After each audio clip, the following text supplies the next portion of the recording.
Filipenses capítulo 2. Já iniciamos a estudar na EBD. No domingo passado, o pastor Oswaldo já fez a abertura e expôs, então, o contexto histórico dessa carta. Essa carta foi escrita pelo apóstolo Paulo e quando ele escreveu, ele estava preso em Roma. Foram 4 cartas escritas na prisão.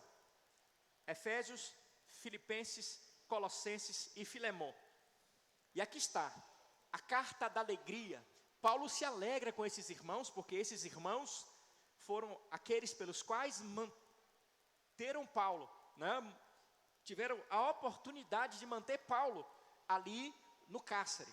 Diferente do nosso contexto, que somos nós, com os nossos impostos, que mantemos os presos hoje nos presídios, nesse tempo era a família, os amigos, que mantinha o preso no presídio.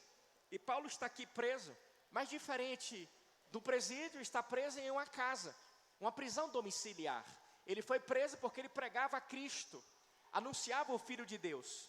E é interessante que nessa carta ele deixa claro que por mais que ele estava então enfrentando esse desafio de estar preso, enfrentando a prisão domiciliar, mas o Evangelho estava sendo anunciado, o Evangelho estava progredindo, o Evangelho estava sendo disseminado, o Evangelho estava sendo anunciado por meio da sua vida, muitas vidas sendo alcançadas, muitas vidas sendo transpassadas pela verdade de Deus, a mensagem de Cristo Jesus.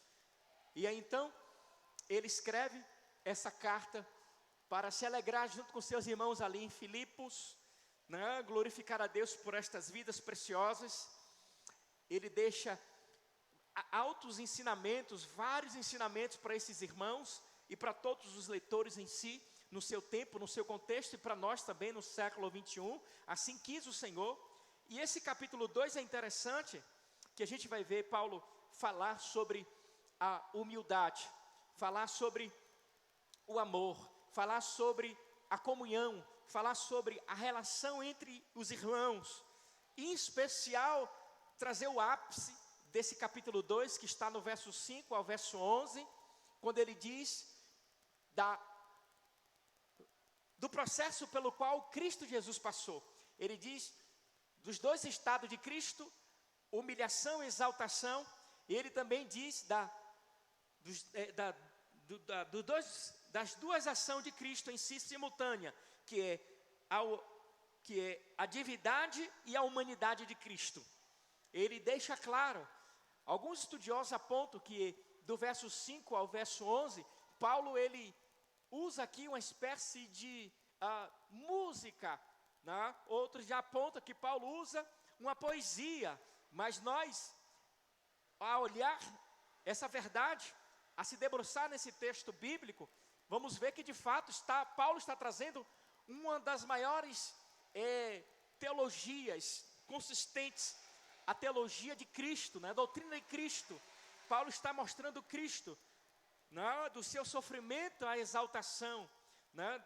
Da sua dor à sua glória, daquilo que o Senhor de maneira poderosa fez, o Deus Pai planejou, e Ele então veio para cumprir todo o processo de humilhação, mas também de exaltação do Senhor Jesus. Então estamos diante de um texto cristológico, um texto muito poderoso, muito profundo, que fala da pessoa bendita do nosso Senhor e Salvador Jesus. E é interessante que do verso 1 ao verso 4, Paulo, queridos irmãos, ele vai iniciar trazendo a consciência dos seus leitores, dos irmãos ali em Filipos, ou seja, apontando, olha, a graça de Deus se manifestou sobre a nossa vida, porque ele fala da exortação em Cristo, ele fala da consolação de amor, ele fala da comunhão no Espírito, e ele fala também dos afetos de misericórdia em si, manifestado por Deus sobre a vida do seu povo, da sua igreja. E ele diz no verso 2, que a alegria dele pastoral será completada a partir do ponto de ação dos irmãos. Ou seja, ele diz o seguinte, olha, é de suma importância que vocês pensem as mesmas coisas, que vocês tenhais o mesmo amor, que sejais unidos de alma, que tenha o mesmo sentimento. E aí ele pontua no verso 3 dizendo: olha, não façais nada por partidarismo ou vanglória, nada com rivalidade ou orgulho, mas por humildade, considerando cada um os outros superiores a si mesmo. Não tenha, verso 4, cada um em vista o que é propriamente seu, senão também cada qual o que é dos outros. Então Paulo ele inicia aqui falando da importância de a gente olhar para o outro com um olhar de misericórdia, com compaixão, que a gente tenha de fato a mesma forma de pensar em Cristo, que a gente exerça o amor, que a gente seja unidos e que de fato o nosso sentimento venha estar alinhado em Cristo Jesus para a glória de Deus Pai. Nada de rivalidade, nada de orgulho no nosso meio, mas humildade. Assim como ele é humilde, nós também devemos agir dessa forma. E aí ele entra agora no verso 5, essa conexão que ele faz com o verso 5, daquilo que ele já iniciou falando. Ele diz, verso 5, vamos fazer a leitura: tendo em vós o mesmo sentimento que houve também em Cristo Jesus, pois ele, subsistindo em forma de Deus,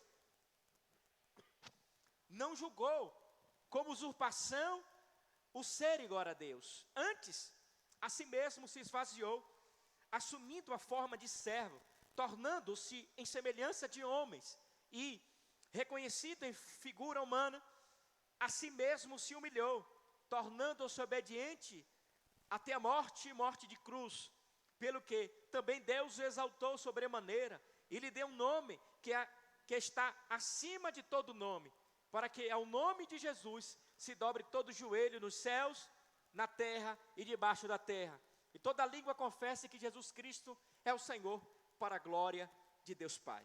Que o Senhor aplique a sua palavra ao nosso coração, fale de maneira extraordinária as nossas vidas, para louvor da glória dele. Quero extrair algumas verdades aqui, a partir do verso 5. Primeira coisa é que o próprio Senhor Jesus, ele pensa no outro, ele pensa nos outros, e não em si mesmo. Quando Paulo deixa claro, tende em vós o mesmo sentimento que houve também em Cristo Jesus. E é interessante que ele vai depois falar qual foi a ação que ele teve no verso 6, né? Subsistindo em forma de Deus, sendo o próprio Deus, não teve por usurpação ser igual a Deus, mas esvaziou, tomou a forma de servo, foi semelhante aos homens e então foi reconhecido em figura humana, se humilhou e foi obediente até a morte. Essa foi a atitude. Talvez a sua tradução seja igual à minha, sentimento, mas a NVI fala de atitude. No original, o sentimento é atitude, né? Essa mente, essa disposição interior, essa forma de enxergar a vida, foi exatamente isso que Cristo fez. Ele não olhou para si mesmo, mas ele olhou para os outros, porque o Pai estabeleceu um plano para salvar a sua igreja, o seu povo, e o Deus Filho estava dentro desse plano, desse projeto. Ele mesmo arquitetou, ele mesmo elaborou, mas ele mesmo tinha que vir para cumprir esse projeto, dando a sua própria vida. É por isso então que Paulo deixa claro, da mesma forma que ele teve como atitude, nós também, enquanto cristãos, devemos ter. Devemos adotar uma mentalidade constante em Cristo Jesus. Da mesma forma que Cristo teve esse sentimento, essa atitude pelos outros, nós também devemos ter essa atitude pelos outros. Sendo Ele Deus, a sua glória, com seus atributos, Ele abre mão dos seus atributos, Ele abre mão da sua glória e vem se tornar servo, e vem ser semelhante a nós, homens, e vem se tornar em figura humana. É isso que Paulo está comunicando, é isso que Paulo está trazendo como verdade para seus leitores, e é o que Deus está falando para nós, o seu povo, a sua igreja. Devemos permanecer, sermos governados por esse modo de pensar, o modo de Cristo. Cristo é o ápice para as nossas vidas, é o modelo para a nossa vida. Não é A, nem B, nem C, mas é Cristo, o modelo pelo qual nós devemos nos ater, e assim ter como ponto de partida para termos atitudes louváveis diante de Deus e diante dos homens, para a glória de Deus Pai, para a glória de Deus Pai. Então, queridos, ter o mesmo sentimento é assumir uma mente humilde, não viver centrado em si mesmo, é uma disposição de abrir mão, mesmo tendo direitos, escolher não viver por eles. Tendo o mesmo sentimento de Cristo, a mesma atitude, é ter um coração de servo, viver para servir, não para ser servido. Ter o mesmo sentimento de Cristo é ter uma obediência radical, submissão total à vontade de Deus. É exatamente isso que Paulo leva a nós a pensar, a refletir, e não somente a pensar, a refletir, mas traz como ponto de partida, como mandamento para nós: tende em vós o mesmo sentimento, a mesma atitude que houve em Cristo Jesus. Aqui está a força do mandamento. Paulo não está dizendo o seguinte aqui, ó: admirem a Cristo pelo seu sentimento, pela sua atitude. Paulo não está dizendo isso. Admirem a Cristo, admirem a sua tomada de decisão, uma atitude em si. Não, ele está dizendo: vivam como Cristo pensa. Vivam como Cristo pensa. É dessa forma que nós devemos viver, como Cristo pensa. Isso é muito mais profundo do que admirar a atitude de Cristo, do que olhar para a sua atitude e ficar perplexo, admirado, com o coração feliz. Não, de forma alguma. Nós devemos viver como Cristo pensa.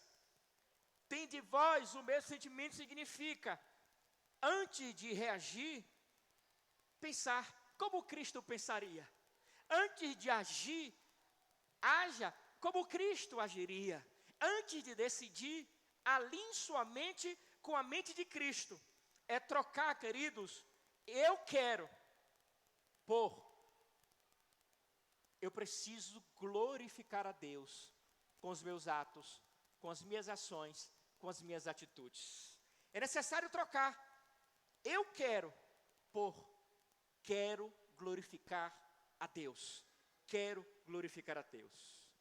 Tende em vós o mesmo sentimento, queridos irmãos, é um chamado para que a nossa mente em Cristo seja literalmente governada por Ele, pela sua vontade, que vai de fato produzir humildade, renúncia e serviço.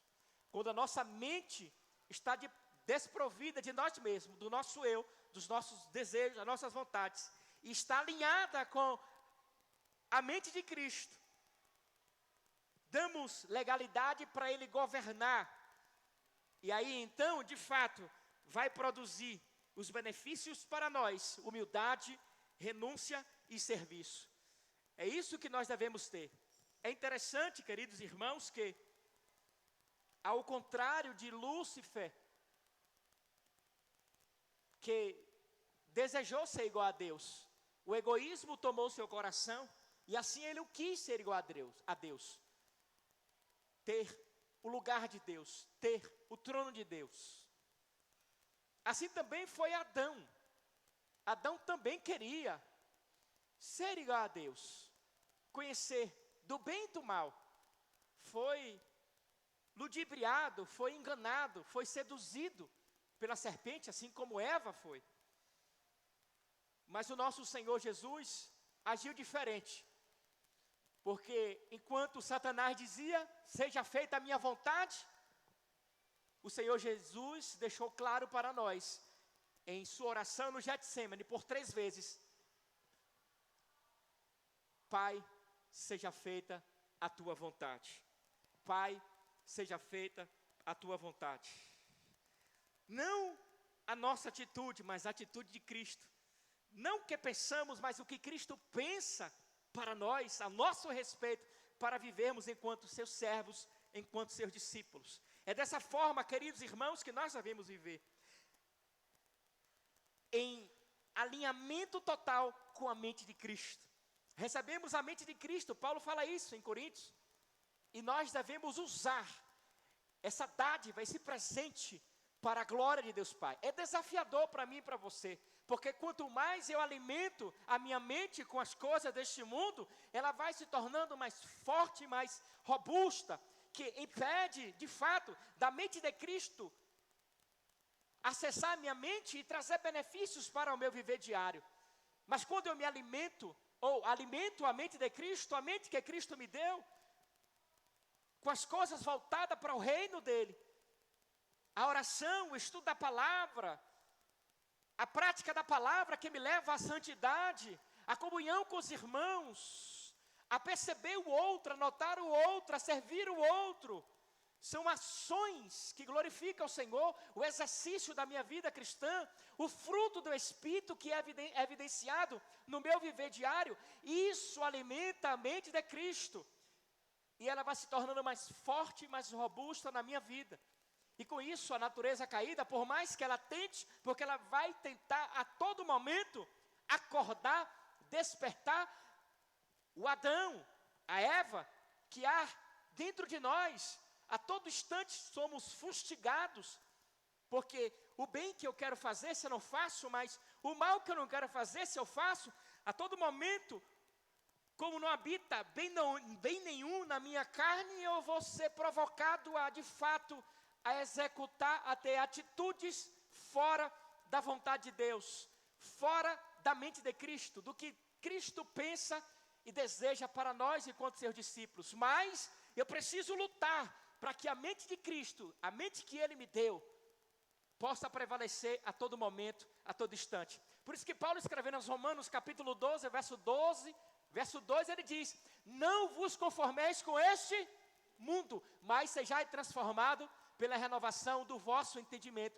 A mente da gente é renovada, a mente da gente é transformada, a mente da gente é impulsionada com o reino de Deus, com a verdade de Deus, com o Espírito Santo, com a sua palavra, mas desde que a gente faça isso. Desde que a gente faça isso. É interessante que quando eu estava maratonando nas minhas séries, eu estava muito viciado, assistindo muitas séries, assistindo muito esses aplicativos de filme. Eu percebia no meu corpo físico, na minha mente, que eu estava ficando cada vez mais exausto espiritualmente. As ideias meio que embolando, a carne ficando cada vez mais forte, e sentia que de fato o espírito estava sendo minguado, estava recebendo toda, né, aquilo que a gente chama dessa luta, toda a porrada no mundo espiritual, e se enfraquecendo cada vez mais. E eu falei, eu preciso parar, eu preciso estabelecer um ponto de equilíbrio para a minha vida, porque para a minha vida vai gerar benefício para a Jaque, gerando benefício para a Jaque, vai gerar benefício para toda a família. E buscamos um ponto de equilíbrio, porque temos a mente de Cristo, e a gente precisa em Cristo buscar um ponto de equilíbrio para a nossa vida, porque tudo que é exagerado traz danos e prejuízos. Há 3 anos atrás teve um campeonato de surf, de master, né, acima de 40 anos, pessoal mais veterano do surf, e eu olhei e falei, rapaz, eu vou voltar a competir, que isso me dá prazer, me dá alegria, me traz contentamento. E ao mesmo tempo que eu lembrei do apóstolo Paulo que saía aqui, queria sair de um lugar para o outro para pregar, o Espírito Santo de Deus, você não vai. O Espírito Santo de Deus da mesma forma fez comigo. Você não vai, eu não te chamei para isso. Não te chamei para você competir, você é algum competidor por acaso? Use o esporte como sua terapia, use o esporte como seu lazer, use o esporte como seu hobby, mas para competir não. Você já está em outra competição. Você já está em outra competição. Então a gente precisa estar alinhado com a mente de Cristo.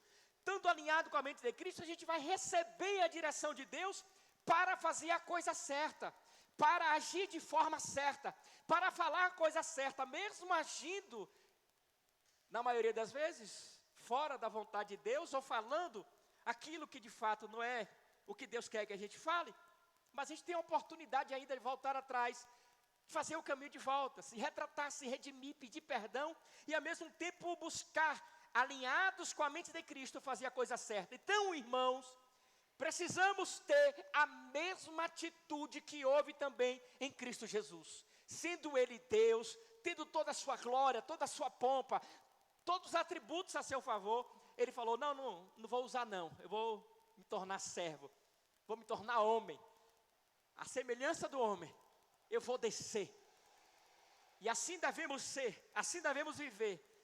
Nesse gesto de humilhação, se despir desse velho homem, não? Se revestir desse novo homem, ser renovado pela palavra de Deus, ser tomado de maneira plena pelo seu Espírito e ser usado para abençoar a vida do outro. Pensar no outro e não somente em nós mesmos. É de suma importância pensar na gente, porque se eu estou bem, eu vou estar também beneficiando o meu próximo. Se eu não estou bem, também o outro não vai estar bem, porque as minhas mazelas, minhas esquisitices vão sobressair, e eu posso ferir, eu posso machucar, eu posso magoar, eu posso romper com a amizade. Mas quando eu estou bem, com Deus, comigo mesmo, eu consigo então exercer o meu papel enquanto servo do Senhor com excelência para a glória de Deus Pai. Amém? Tenha a mesma atitude de Cristo. Antes de tomar qualquer atitude, lembre-se, precisa consultar ao Senhor. Consulte, é para o louvor da tua glória, é para a exaltação do teu santo nome. Eu vou abençoar o meu semelhante, eu vou abençoar os meus irmãos, eu vou ser bênção para a vida deles. É assim que nós devemos proceder. De fato, alinhados com a mente de Cristo, com a mesma atitude que Ele teve, para o louvor da sua glória. Olha só, a segunda verdade aqui, irmãos, que a gente encontra, está no verso 7 e no verso 8. Verso 7, especificamente, eu quero pregar uma palavra. Falamos hoje pela manhã que a maior honra que nós temos é de termos um título. Qual é o título que temos? Sermos servos de Deus. E aqui o texto é claro.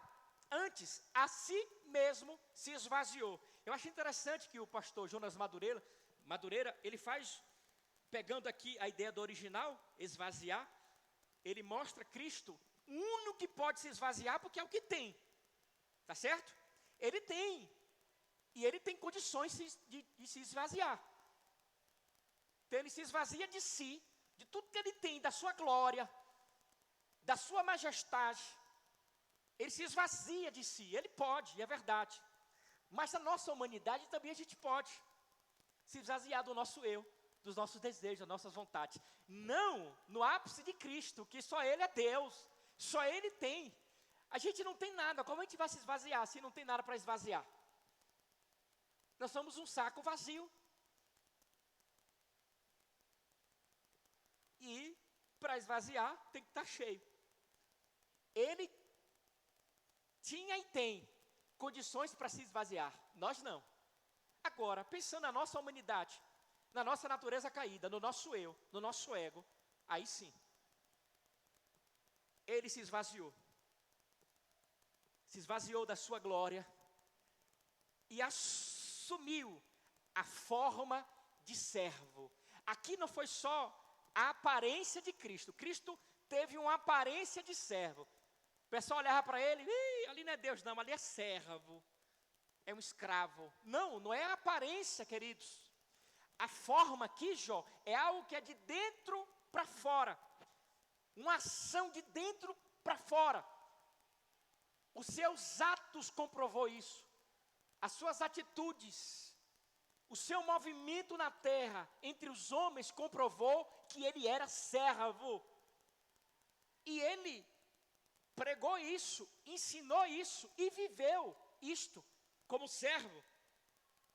Ele viveu de fato na servidão para a glória de Deus. Lá em Mateus capítulo 20, verso 28, ele deixou claro, já estudamos esse texto aqui, ele diz que o Filho do Homem não veio para ser servido, mas veio para servir e dar a sua vida em resgate por muitos. Lá em João capítulo 4, verso 34, quando os discípulos chegam de Samaria e vê Jesus conversando com a samaritana, e fala do alimento, Senhor, você precisa comer. E ele responde para aqueles discípulos: a minha comida consiste em fazer a vontade daquele que me enviou e realizar a sua obra. Aqui está uma resposta de um servo. Aqui está um servo falando, respondendo e vivendo essa verdade. Lá em João capítulo 6, verso 38, Jesus deixa claro também, e João registra isso, porque eu desci do céu não para fazer a minha própria vontade, mas a vontade daquele que me enviou. O exemplo ápice total de servidão está aqui em Cristo. Cristo, ele assumiu a forma de servo. E nós recebemos um dos maiores títulos dado por ele: servos.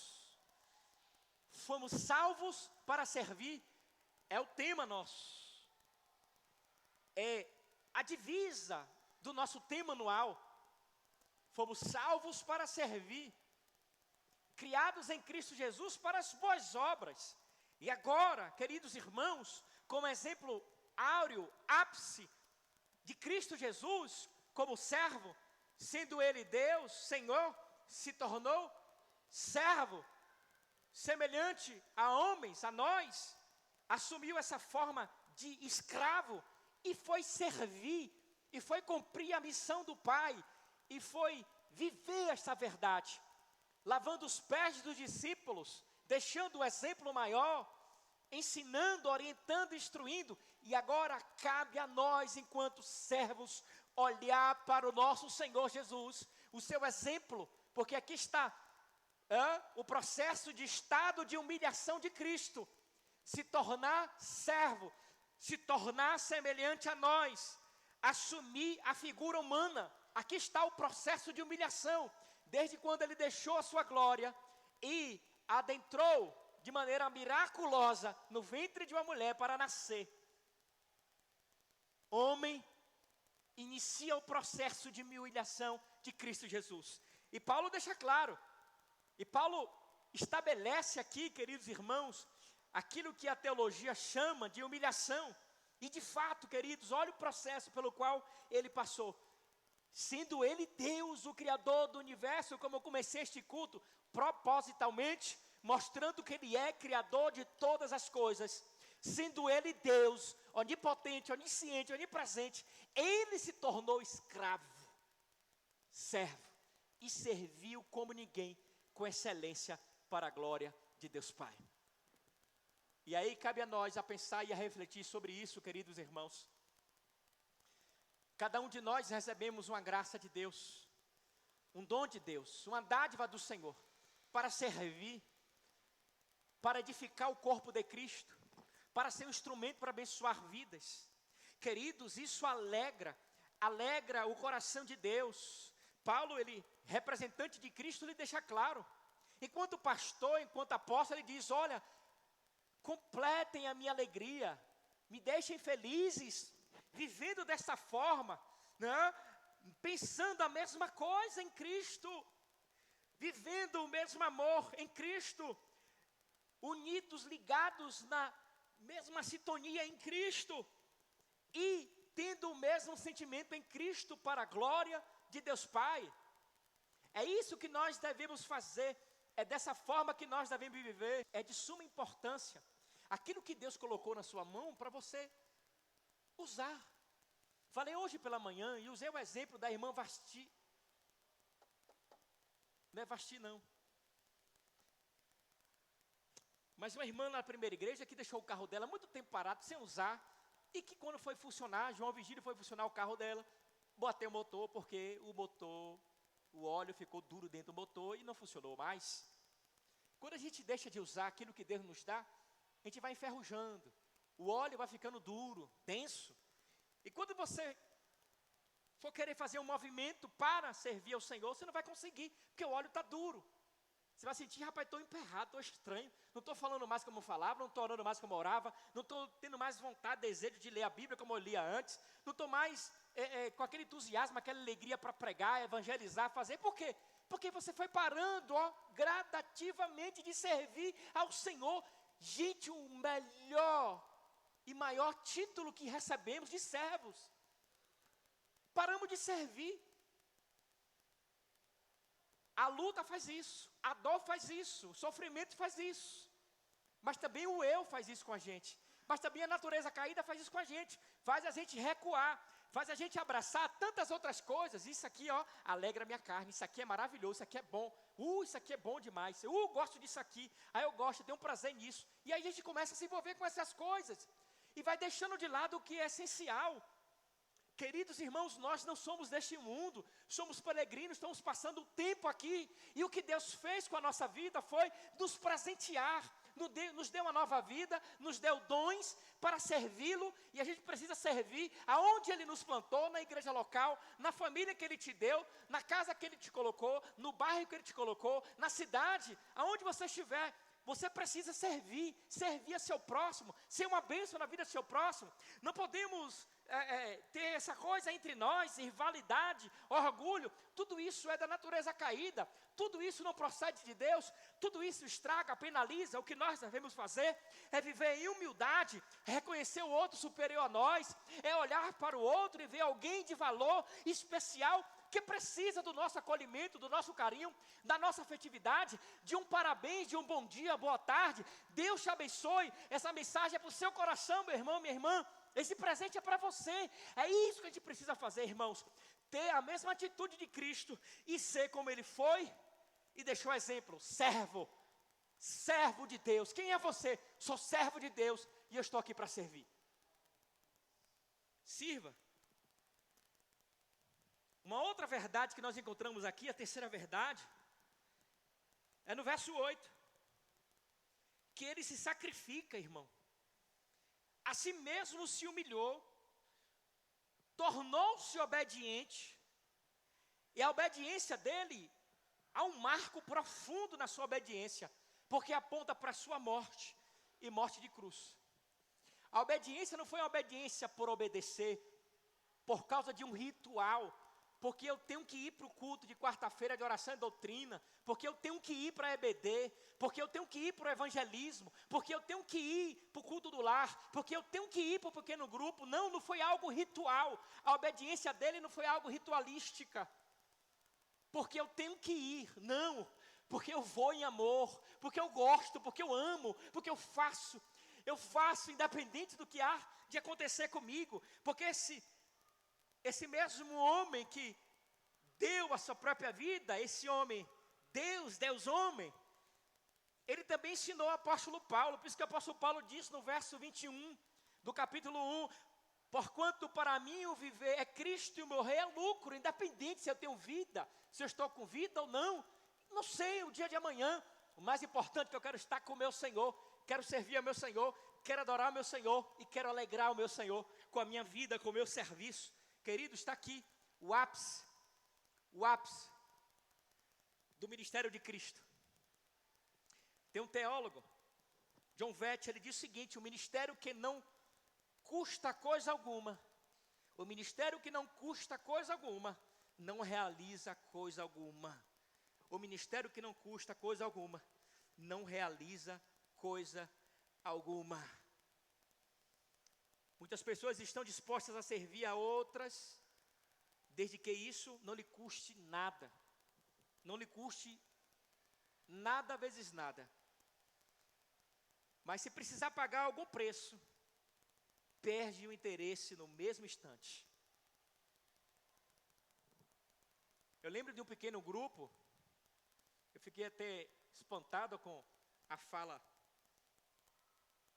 da pessoa, e a pessoa deixou clara, foi o que deixou diante de todos, que foi uma brincadeira, mas eu saí dali reflexivo, em relação a pagar o preço. Pastor, você precisa pagar o preço. No primeiro momento houve impacto, eu olhei, expressei, que eu não tinha gostado, mas eu saí dali reflexivo, porque tudo que acontece na minha vida eu extraio, seja coisa boa ou ruim, eu extraio a lição, eu preciso extrair a lição. Já canalizei isso, tem que extrair a lição. tem alguma coisa que eu quero aprender, alguma coisa que eu tenho que aprender, alguma coisa que eu preciso ver, perceber. Senhor, me mostra. Me mostra.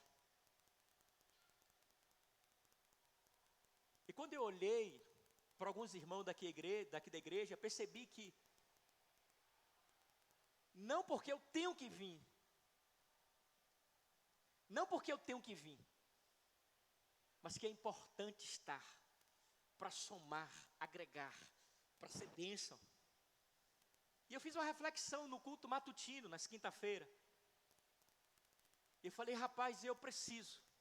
Eu falei para Jaque, a gente precisa pagar o preço. A nossa família vai sofrer uma alteração aí nas quintas pela manhã, mas eu vou precisar pagar o preço. Todo mundo vai pagar um preço aqui, para que eu esteja com os meus irmãos e seja essa ponte, e seja essa mola propulsora, e seja um canal de Deus, de bênção, porque pela presença a gente alegra o outro. Quando você está aqui, você alegra o coração de muita gente, inclusive do seu pastor. Porque a comunhão, a unidade, é o que Paulo diz aqui. Olha, completa a minha alegria. A unidade, a comunhão, Paulo está dizendo, se vocês fizerem isso, vai completar a minha alegria. Porque Paulo aponta para o ápice da comunhão, a unidade que é Cristo, que nos uniu nele, somos um em Cristo. E é de suma importância que a gente de fato pague um preço. Qual é o preço que você precisa pagar para ser bênção na vida dos seus irmãos? Qual é o preço que você precisa pagar para você ser bênção na vida dos seus irmãos? Porque um preço foi pago, o alto preço foi pago. Jesus deu a sua própria vida para nos salvar. E eu e você precisamos pagar um preço. Qual é o preço que você precisa pagar para abençoar a vida do seu esposo, da sua esposa, do seu filho, do seu pai, do seu vizinho, do seu colega de trabalho, do seu patrão, do seu pastor, dos seus irmãos em Cristo? Qual é o preço que você precisa pagar? Porque viver a vida mansa que muitos estão vivendo por aí é muito fácil, mas tem um preço também. Quem senta na rede, na sombra e bebe água de coco, tem um preço. E a gente precisa avaliar, porque tem que ser pago o preço. Se o preço não for pago, não vai valer.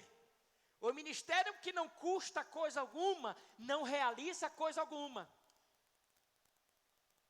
É muito fácil para todo mundo ficar aqui na igreja e encontrar as luzes acesas, os bancos limpinhos, o chão, brilhando, a igreja cheirosa, tudo já ligadinho, organizadinho, só sentar. Mas já pensou no preço que as pessoas pagam para tudo isso acontecer? E você, o que é que você tem feito? Que preço você tem pago para que isso também funcione e dê certo para abençoar os seus irmãos? Gente, a gente pensa muito pequeno demais. Ou melhor, um pensamento egoísta. Pensamos só na gente, só no nosso benefício, só em nós mesmos. Esquecemos do outro, que o outro gosta também, como o outro pensa, como o outro pode contribuir, como o outro pode colaborar. Queridos, vamos ampliar a nossa mente, a nossa visão de reino, a nossa mente, alinhar a mente de Cristo, se tornar servos por excelência e de fato, queridos irmãos, pagar o preço para abençoar o reino de Deus, abençoar a igreja de Cristo, abençoar os nossos irmãos. Qual é o preço que você precisa pagar? Porque parar, todo mundo pensa em parar. Desistir, todo mundo pensa em parar.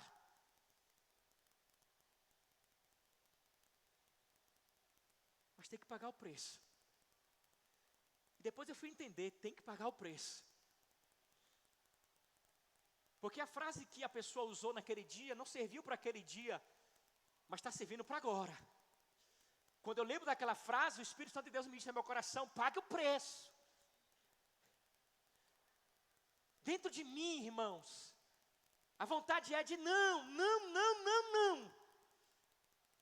Mas vem o Espírito Santo de Deus martelando no meu coração: pague o preço, pague o preço. Aí a nossa mente quer sabotar, mas o preço já foi pago pelo Senhor Jesus na cruz do Calvário.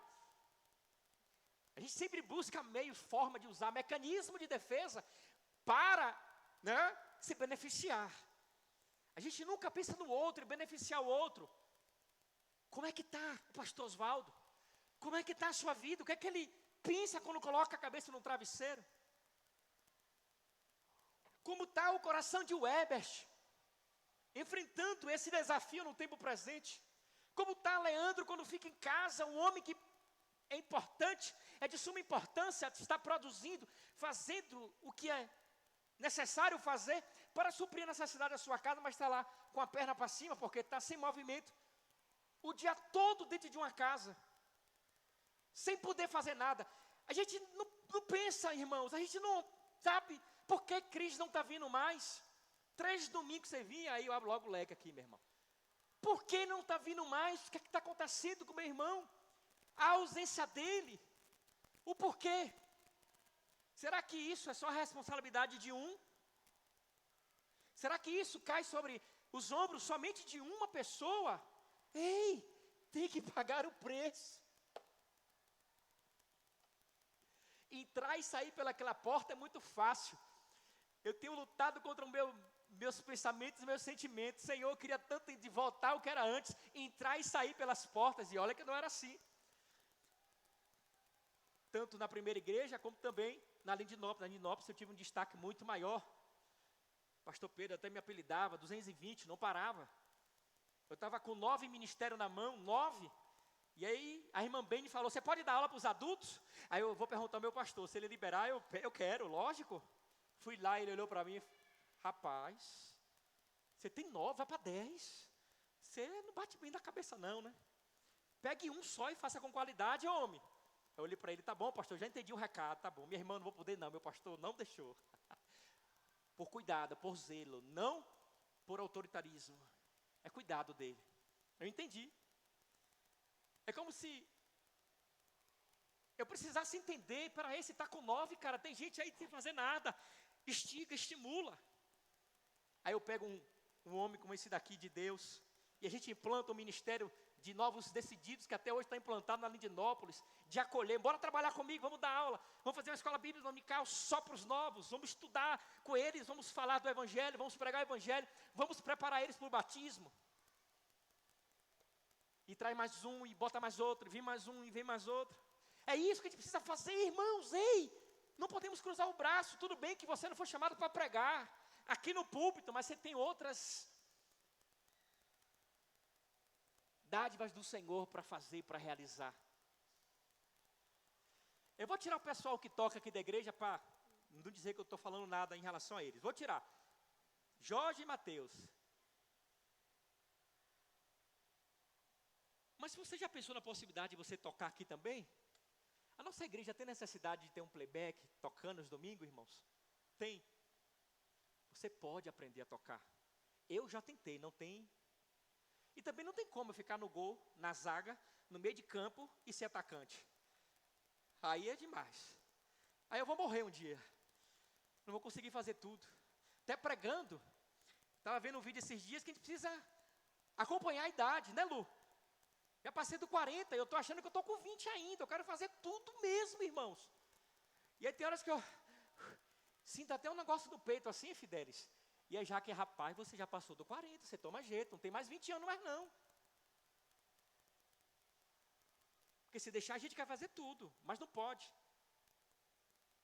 Queridos, vamos lá. Paga o preço. Vamos dar as mãos, vamos caminhar juntos. Se é para chorar, a gente vai chorar juntos. Se é para rir, a gente vai rir juntos. Se é para saltar, a gente vai saltar juntos. Se é para celebrar, a gente vai celebrar juntos. Se é para adorar, a gente vai adorar juntos. Vamos lá, irmãos. Ei, vamos acordar. Pode até ter gente melhor do que a gente. Tem pastores melhor do que eu, para estar aqui nesse púlpito. Mas aprove ao Senhor me escolher nesse tempo para estar aqui com vocês. Tem gente melhor do que vocês? Tem, mas Deus escolheu você para estar aqui. Deus escolheu você e a gente precisa unir nossas forças, a nossa mente, o nosso pensamento em Cristo e seguir em frente para continuar com a missão de pregar o Evangelho. Não podemos parar, retroceder. tem uma missão a ser cumprida, e nós vamos cumprir juntos, em Cristo Jesus, para a glória de Deus Pai. Tem que pagar o preço.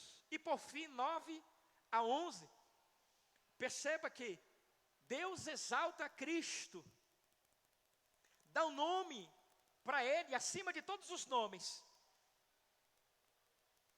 E diz que todo joelho se dobrará e toda a terra se prostrará diante da sua presença. Toda língua confessará que Jesus Cristo é Senhor, para a glória de Deus Pai. Perceba que tudo isso culmina, olha só, irmãos, não tem nada a ver com a irmã Liette, com a irmã Liésio, não tem nada a ver com Cris, com Nado, gente, não tem nada a ver com o pastor Bruno, tem a ver com a glória de servindo para a glória de Deus. Paulo termina para a glória de Deus Pai. Deus exalta o seu próprio Filho para o louvor da sua glória.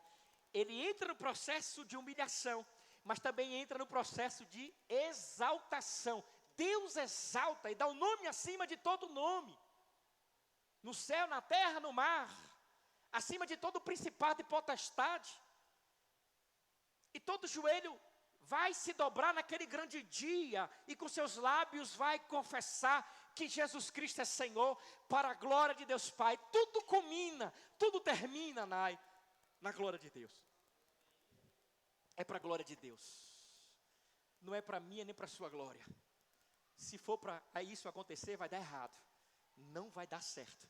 É para mim, é para a sua glória. Ele tem uma atitude louvável diante do Pai, sendo Ele o próprio Deus.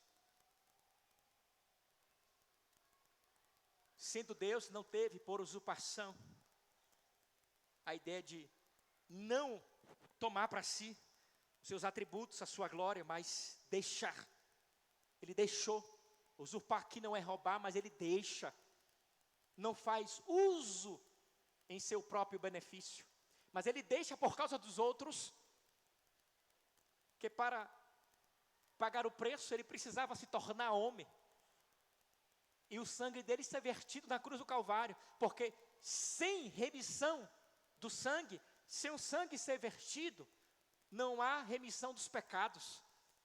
Era algo que já tinha sido trabalhado lá no Antigo Testamento, estava se cumprindo no Novo, em Cristo. Ele vem, assume a forma de servo, serve o Pai com excelência, irmãos. Serve ao Pai com excelência. Torna-se semelhante a nós, os homens. Assume a figura humana. Depois ele se humilha. É obediente até a morte, ou seja, ele paga o preço. Uma vida abnegada, em amor pelos seus irmãos. Ele abre mão da sua vida para demonstrar amor na prática para com seus irmãos. Meu irmão, eu preciso melhorar, eu confesso. Eu preciso melhorar. Eu falo para Jaque que a minha casa, a nossa família, é o nosso campo de experimento. É desafiador, irmãos. Casamento é desafiador.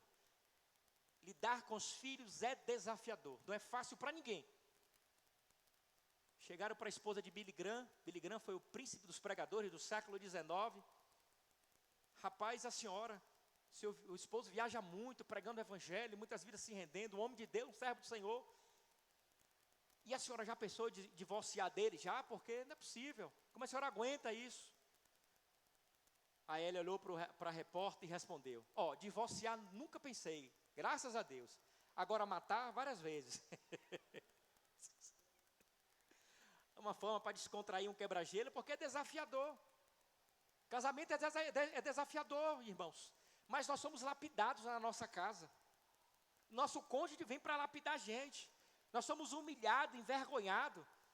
Enfrentamos. Mostra aí, Tiago, como é que mata uma barata, meu irmão. Vá, mostra aí. Vá, meu irmão, vá. Eu vou parar até a pregação aqui para você ensinar aí aos homens da igreja a matar uma barata. O irmão Edinaldo já fez assim com os pés. Olha lá, meu irmão. Se alisou a barata, já matou? Matou bem aí. Quem foi que matou? Só falta sepultar, né, meu irmão? Hoje é a noite das baratas. Misericórdia, Senhor. Ainda bem que dá para cortar isso nas redes sociais. Mas é isso, meus irmãos. Nós devemos servir. E servir para a glória de Deus. Vamos completar a missão? Vamos completar a missão? Vamos? Eu desafio a você, meu irmão, minha irmã, nessa noite. Juntos, completarmos a missão. Tem que ter sacrifício. Vida mansa no reino de Deus não funciona. Vida mansa no reino de Deus não dá. No mundo tereis aflições. Vocês vão ser perseguidos por causa do meu nome. Vão massacrar vocês por causa do meu nome. Por causa do meu nome vocês vão sofrer. Não tem vida mansa. Se você pensar em vida mansa, no reino de Deus, não venha. Não tem. A todo instante somos fustigados pelas trevas. Mas a diferença é que o Deus Todo-Poderoso está conosco. E Ele diz, não temas, eis que estou contigo. Então, meu irmão, minha irmã, vamos botar a mão no arado e vamos trabalhar para a glória de Deus. Vamos produzir para a glória de Deus. Vamos pregar o Evangelho para a glória de Deus. Se for para pagar o preço, vamos pagar para a glória de Deus. Mas vamos fazer e fazer com excelência para a glória de Deus. Amém? Salvos, servindo para a glória de Deus. Vamos lá? Salvos, servindo para a glória de Deus. Agora olha para o seu irmão, e fala assim, vamos servir para a glória de Deus. Você pode baixar a sua cabeça, por gentileza? E fazer agora uma avaliação da sua vida, enquanto servo, serva de Deus. Ninguém está aqui para te julgar, ninguém está aqui para te apontar, ninguém está aqui para falar alguma coisa a seu respeito. É você e Deus agora. Abra seu coração. Você sabe que a sinceridade alegra o coração de Deus, atrai sua presença.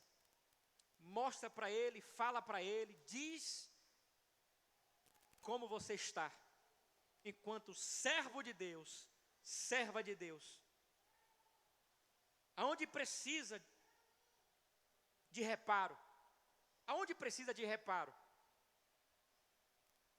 Que precisa ser ajustado, conectado. Que precisa ser aí refeito. Fala, você sabe. Você sabe de onde tudo começou, como tudo aconteceu, por que você parou, por que você retrocedeu, por que você vive mais para você do que de fato para Deus. A sua vida está mais envolvida com as coisas daqui do que com o reino de Deus. Ei, fala, abre seu coração. É você e Deus agora. Conta tudo para Ele. Ele não vai menosprezar a sua oração. Mas faça com sinceridade, Senhor, se for para pagar o preço, eu quero pagar. Ser fiel até a morte, para receber os benefícios do Senhor. Lógico que o ápice de tudo isso é a sua glória. É a glória de Deus. Pai, muito obrigado, Senhor, pela Tua palavra. Obrigado, Senhor Jesus, por nos deixar um exemplo. Exemplo esse que nos leva à consciência deste mandamento, onde nós devemos ter a mesma atitude que o Senhor teve. Abrir mão do egoísmo, da ganância, dos nossos desejos, das nossas vontades, para cumprir a Tua vontade, para fazer a Tua vontade, a observar, a notar, a acudir, a acolher, a servir aos nossos irmãos, ao nosso próximo. Senhor, reconhecemos que precisamos nos apoderar deste título que o Senhor nos deu, dessa identidade que o Senhor nos deu, servos do Senhor. E queremos exercer essa função com excelência, não de qualquer forma, de qualquer jeito, porque a todo instante somos fustigados, atraídos pelo mundo, pelos prazeres do mundo, a fazer diferente, a servir diferente. Nos ajuda, Senhor. Nos ajuda porque o amor de muitos esfriou. O respeito de muitos se acabou. A chama de muitos se apagaram. Mas nós cremos no Deus, que é soberano, que está no controle de todas as coisas. Nós nos curvamos diante da Tua presença, Senhor, com temor e tremor. E recorremos pela Tua ajuda, pelo Teu favor. Suplicamos, ó Pai, pela intervenção do Senhor. Visita o coração do meu irmão, da minha irmã. Reacende essa chama, esse desejo de servir, de te glorificar e fazer a Tua vontade. Ajuda meu irmão, ó Pai, minha irmã, a desejar cada vez mais ao Senhor, o Teu reino, a Tua obra. Senhor, foi para isso que nós nascemos, ó Pai. Não deixe a gente se perder. Não deixe a nossa consciência nos trair. Não deixa, Senhor, a gente perder aquilo que é a essência do Senhor para nós. Fomos salvos, e salvos para servir ao Senhor, à Tua igreja, ao nosso próximo. Que Teu amor, Pai, continue sendo derramado em nossos corações. Que a Tua graça, Senhor Jesus, continue nos envolvendo. E que Teu Espírito venha ser pleno em nossas vidas, hoje, sempre e eternamente. Amém, amém e amém. Vamos ficar de pé para a gente adorar?